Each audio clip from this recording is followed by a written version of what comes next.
Dulu umatnya Nabi Musa ada yang menyembah anak sapi, ijel itu, harus tobat. Itu tobatnya ekstrim betul. Kalau tobat sekarang kan cukup istighfar sama istighosah. Kalau dulu enggak, liyak tulal bari umingkum al mujrimah, yang terbebas dari dosa menyembah anak sapi, membunuh yang terlibat atau pernah menyembah anak sapi. Makanya ayatnya apa? Fatubu ila bari'ikum faqtulu anfusakum. Ya, jadi orang-orang yang pernah menyembah anak sapi itu tobatnya apa? Faqtulu anfusakum. Sebab itu semua ulama berkewajiban menerangkan nasa mansuh. Sampai Sayyidina Ali suatu saat ada mubalek atau ustadz itu ngajar di masjid, ditanya, kamu tahu nasa mansuh enggak? Enggak tahu. Terus kata Sayyidina Ali, berhenti jadi mubalek, lisensinya dicopot. Dicopot, kemudian halakta wa ahlakta, kamu rusak juga merusak. Kenapa demikian? Logikanya begini, semua nabi itu kan panutan.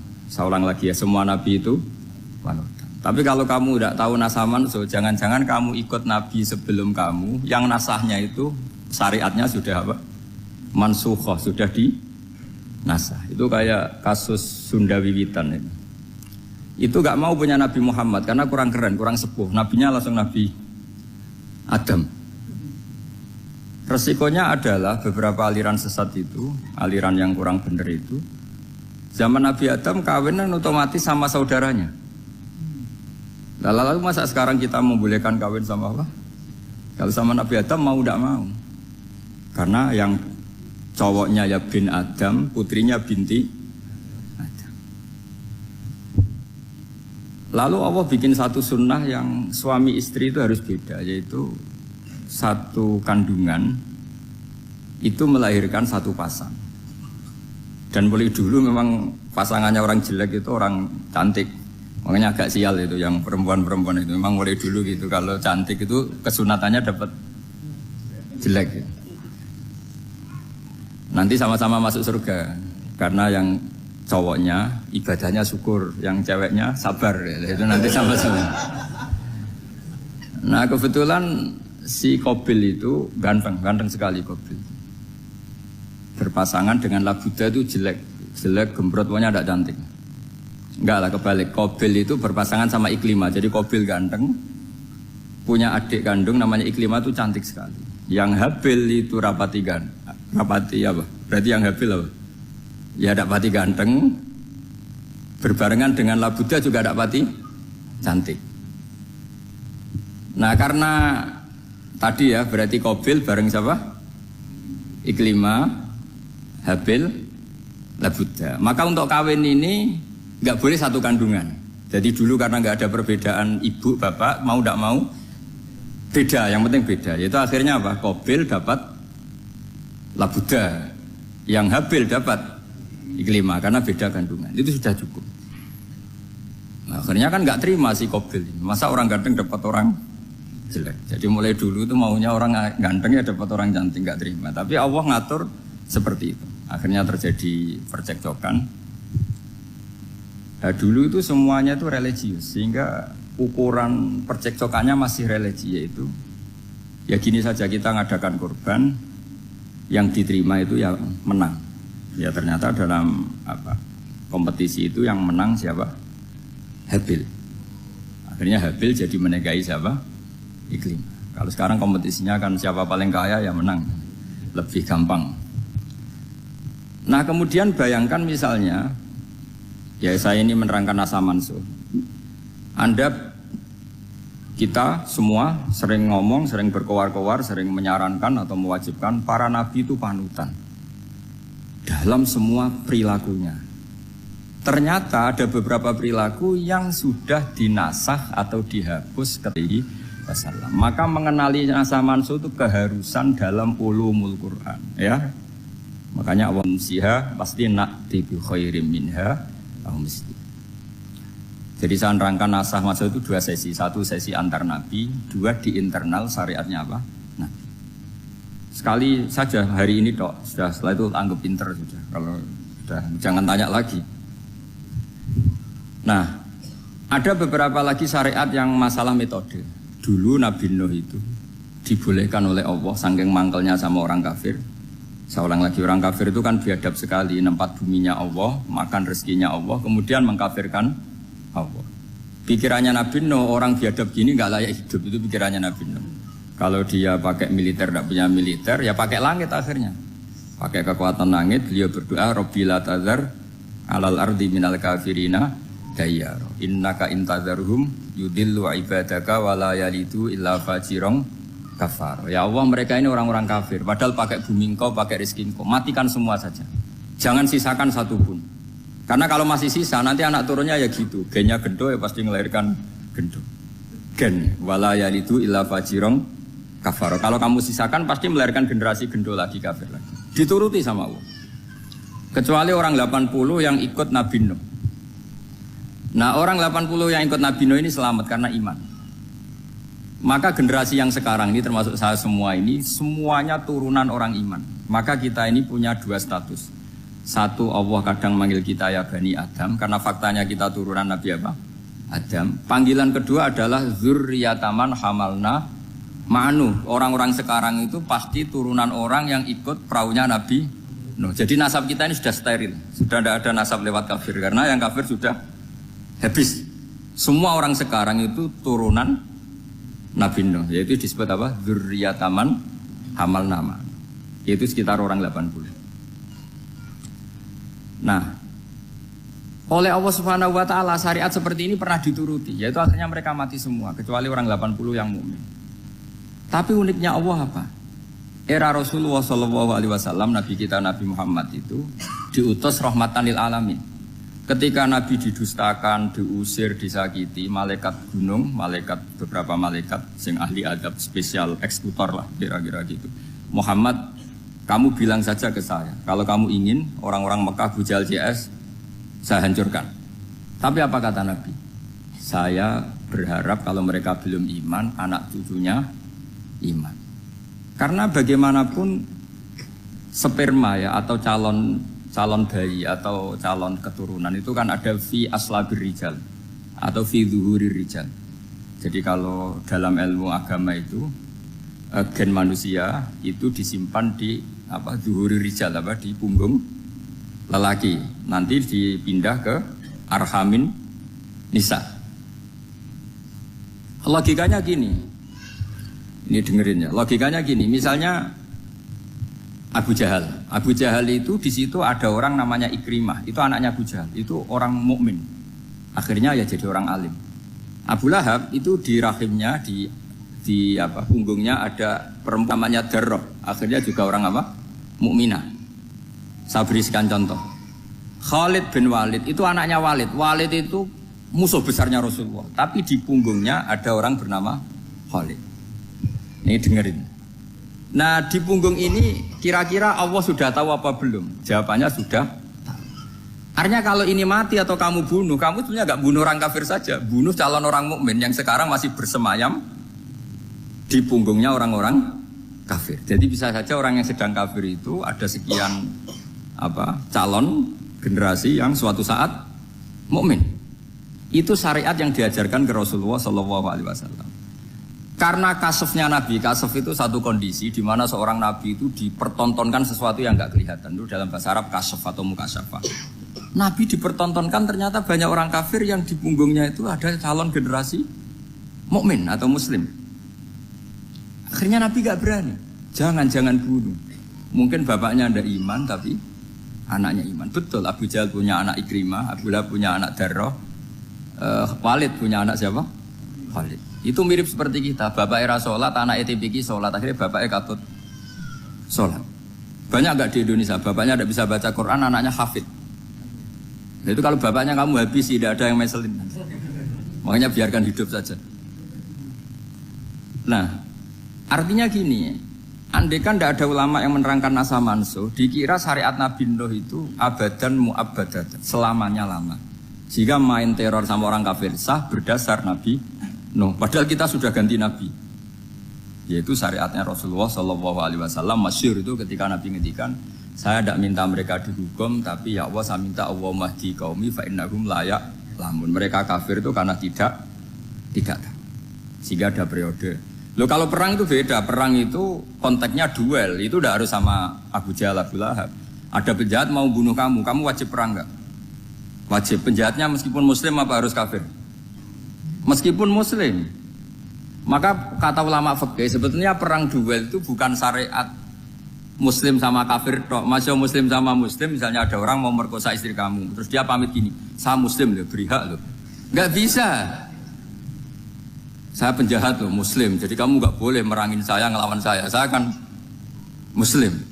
Nggak bisa, tetap harus dilawan. Makanya kata ulama-ulama fikih, pertarungan sama musuh itu udah harus sama orang kafir. Orang muslim pun yang mengganggu kehormatan kita, misalnya mau merkosa istri Anda, itu harus dilawan. Makanya Nabi ngendikan mangkutila duna mali fahuwa syahid, mangkutila duna harimi fahuwa syahid. Orang yang mati karena membela kehormatan keluarganya atau hartanya, maka dia mati syahid. Dan penjahat yang mati ini muhaddarun damu, diabaikan sehingga enggak kena kisos, pembunuhnya enggak kena. Misalnya ada penjahat mau bunuh kamu, kamu duel menang. Kamu enggak kena kisos karena ini muhaddarun damu, diabaikan kehormatannya. Padahal dia muslim, apa? Muslim. Ini perlu. Jadi ini mengaji ini agak jelimet tapi gampang. Kan kalau paham enggak paham selesai, jadi yang enggak baca selesai itu. Sehingga kalau enggak ada nasa mansuh, maka orang selalu berpikir, pokoknya yang penting ikut Nabi. Nah itu bahayanya kalau Anda tidak tahu detail, jangan-jangan syariat yang kamu ikuti itu syariat yang sudah berstatus mansukhoh, telah dicabut. Dan itu banyak. Makanya kata Sayyidina Ali ketika ada orang ngajar gak tahu nasa mansuh, halakta wa ahlakta, kamu rusak dan merusak orang lain. Seperti tadi pernah ada kawin itu satu turunan, yaitu era Nabi Adam. Masa kita sekarang kawin sama satu turunan, kan gak mungkin. Ya kan, pernah ada membumi hanguskan orang kafir, yaitu syariatnya Nabi Nuh, itu dihapus oleh syariatnya Nabi Ibrahim dulu.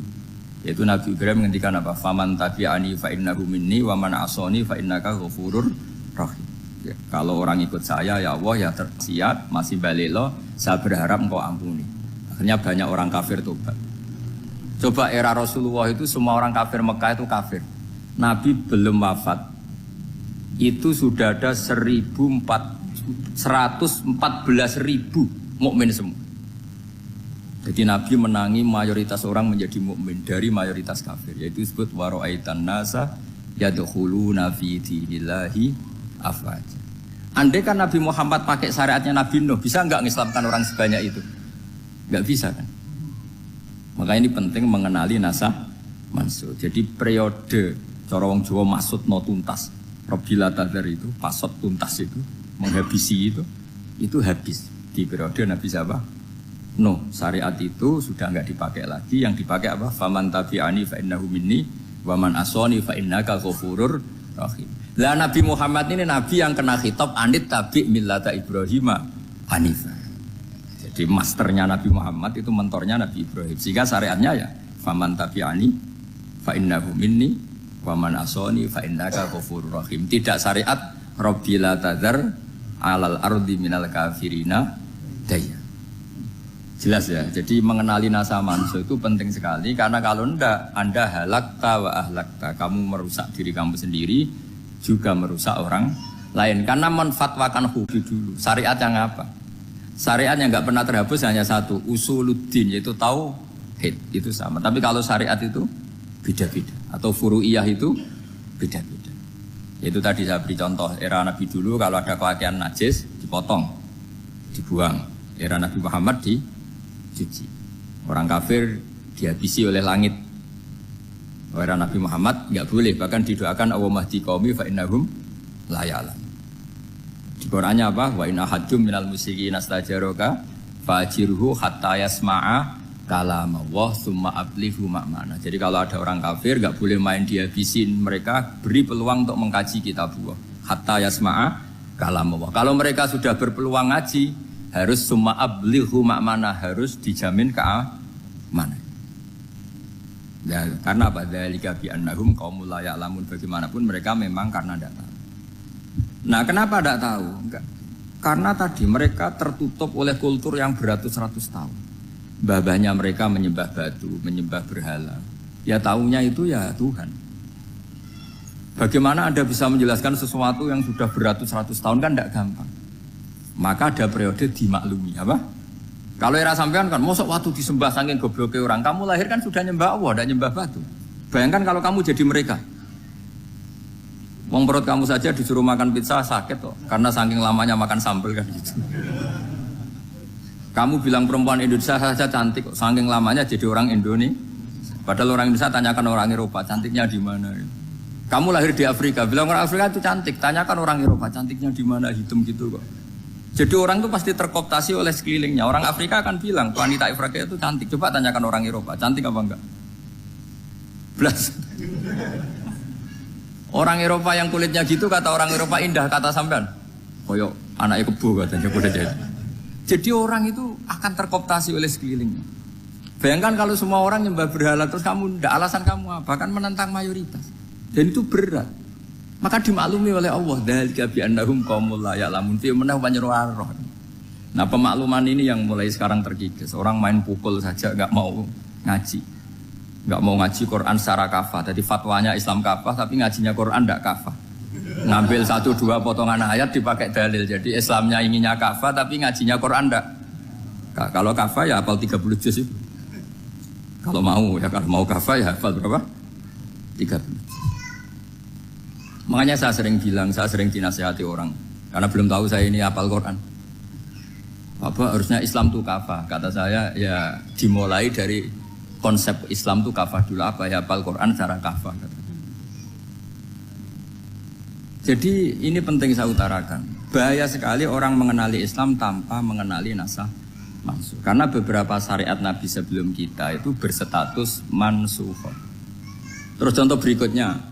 Ini nasah mansukh antar Nabi apa khusus internal Nabi? Antar Nabi aja agak selesai nih sampai subuh aja agak selesai. Contoh yang paling keren mungkin cowok semua senang. Nabi Dawud dulu istrinya berapa? 99.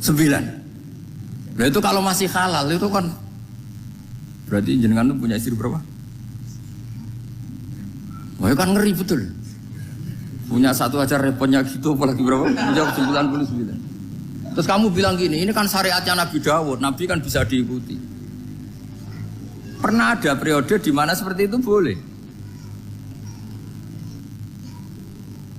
Jadi makanya mau tidak mau harus. Kalau enggak ya kamu masih berkeyakinan boleh beristri berapa? Nah ini penting saya utarakan. Makanya Sayyidina Ali itu kalau ngetes calon mubalek, kira-kira kalau Kemenak dulu inginnya apa? Sertifikasi apa? Mubalek. Itu tanyanya gitu. Ta'rifun an-nassa wal mansukh, kamu apa tahu nasa mansukh? La. Jawabnya Sayyidina Ali, halak tahu ahlak tahu, kamu orang yang rusak. Karena tadi takutnya ada syariat yang sudah mansukh dipakai. Itu tadi misalnya kita ini tidak umatnya Nabi Nuh, tapi pakai syarat Robbila tadar alal ardi minal kafirina. Terus ketiga begini, misteri manusia itu. Dan ini kita tidak pernah tahu sampai kiamat. Tapi ini ilmu harus kita diskusikan. Misalnya saya ini namanya Bahauddin. Saya sekarang hidup sampai 2019 sekarang. Kan hanya Allah yang tahu berapa turunan saya sampai kiamat. Dan statusnya kayak apa. Donald Trump juga gitu. Donald Trump itu sekarang kafir. Tapi kita tidak pernah tahu nanti turunan keberapa ada yang Muslim. Lah turunan yang calon Muslim ini diletakkan di mana kita tidak tahu. Yang jelas kalau kamu bunuh itu katut itu. Artinya gini, logika membiarkan orang kafir itu ya ada logikanya. Nah, logika membunuh karena mereka mau membunuh kita ya ada logika fikihnya karena kalau kita ada membunuh dibunuh. Makanya semuanya hukmu yaduru ma'ilatihi wujudan wadam. Di sini terus dipertemukan. Makanya semua nabi itu kalau yang namanya membunuh pasti pas perang saja karena ini kondisi yang memang pilihannya hanya dua, kalau nggak dibunuh ya membunuh. Ada duel lah. Maka ini butuh kajian fikih dan orang nggak boleh subjektif dalam hal ini. Saya ulang lagi, tidak boleh subjektif karena tadi orang yang kamu katakan sekarang misalnya Zaid, kamu itu bodoh sekali. Kenapa bodoh? Nggak hafal Quran, nggak pernah kuliah, nggak pernah ngaji. Ternyata Zaid ini bersemayam calon anak yang alim alama hafal Quran, namanya Umar, tapi masih jadi sperma. Suatu saat Zaid itu punya anak alim alama, kan banyak orang tidak bisa baca Quran punya anak hafid, banyak nggak di Indonesia? Banyak nggak petani yang punya anak dekan? Petani punya anak dekan, yang dekan punya anak naik kelas saja susahnya bukan main. Banyak kan? Nah ketika dibalik nanti anak dekan pinter mana? Kita tidak pernah tahu. Makanya ini kan ya sudah kalau nggak pernah tahu ya bilang saja wallahu alam kan selesai. Daripada keminter keliru kan ada wallahu alam. Makanya cerita favorit guru saya Kiai Haji Maimun Zubair itu punya apa namanya Kiai Zubair. Itu cerita favoritnya. Ada santri namanya Soleh. Soleh itu alim alama. Kiai saja alim seperti itu apalagi bapaknya. Pas bapaknya main ke pondok, santrinya ada ribuan. Bapaknya main ke pondok itu. Sholat itu ya gak bener. Gak sesuai sunnah Rasul lah kira-kira gitu. Sudah sholat itu gak bener apa-apa gak bener. Masih ditakwil sama santri Madura kan. Ini bener. Singkat cerita santri tadi gak kuat matur ke kiainya, Pak Yai. Jenengan sealim itu kok bapaknya segoblok itu. Kenapa? Oh bapak saya itu pinter sekali. Kok bisa? Karena beliau kompetisi ini pinter mana? Ada ahli metodologi tapi anaknya itu terlibat narkoba. Yang ini petani utun, anaknya dekan. Kira-kira kalau dikompetisikan pinter mana? Anaknya pinter petani tadi. Yang ketika petani kamu vonis bodoh gitu. Tapi siapa tahu kalau ini menyimpan calon. Paham ya? Kita tidak pernah tahu. Makanya Quran selalu ngajari dalam ilmu sosial itu wa in adri la'allahu fitnatul lakum wa mata'un ila. Dalam ilmu sosial itu kita harus jawab tidak tahu. Karena mobil. Makanya saya tadi pagi ngaji di direktorat saya bilang, saya pernah diprotes orang, Gus kamu udah jelas 01 atau 02. Ya saya jawab gitu. Manusia itu makhluk yang paling gak jelas gitu. Sekarang soleh suatu saat bisa saja gak soleh. Yang sedang gak soleh suatu saat soleh. Sesuatu yang mungkin rubah kok kamu fanatik itu gimana? Nalarnya itu gimana? Coba kita tahu dulu Wahsy itu pembunuh Hamzah. Akhirnya mati mukmin ya gak? Padahal orang yang sangat dibenci Rasulullah karena membunuh Sayyid siapa? Hamzah. Sa'labah yang tukang itikaf di masjid akhirnya su'ul Fatimah. Kita tidak pernah. Nah kalau nggak pernah tahu ya tidak usah terlalu fanatik biasa saja. Kayak jenengan seneng saya itu ya saya tidak tahu sampai kapan ya.